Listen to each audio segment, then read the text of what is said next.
taká malá ukážka, čo budem najbližšie brúsiť. Toto je nič, tak. Toto má kolega Podetkovi, Čína. A tuto je takáto krásna stará mesiarská sada, čo používal kolegov otec, 27 rokov ako mesiar. Máme tu nejaký veľký Solingen nôž, tento sa bude dobre brúsiť. Máme tu nejaké KDS-ko, strašne veľké, druhé KDS-ko, to bolo také zahnuté. Tu je poznať, že ak tu chýba minimálne centimetr toho materiálu aj na jednom aj na druhom noži, takže boli veľakrát brúsené, veľakrát používané.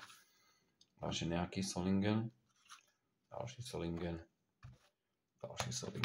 Tuto je poznať, ako je ten nôž strašne hrubý a že by ho chcelo na nejaké ozaj dobrej pásovej brúske trošku stenšiť, ale práve s tým, čo budem vedieť môcť, určite dostanú lepšiu ostrosť. Aj ten nôž je normálne ťažký, na to ako je maličký už. Predtým to musel byť veľký nôž, potiaľ to dajme tomu, ale používaním sa dodral brúsením hlavne. Toto je polovnícky Mikov nôž s hliníkovými záštitami a s hmotným parôžkom. Tie som brúsil už veľakrát.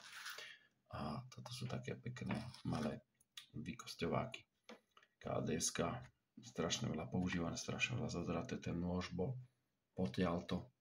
Bola tá čepel, ale jednoducho sa používaním zodrala za tých 21 rokov. A tu sú 3 ihly na črevka. Keď sa robili črevka, dala sa tam špajla, s tým sa to ukončilo. Takže tak, máme nejaké nožiky, niečo budem brúsiť doma, väčšinu na rybách po tme, aby som nejako efektívne využíval čas.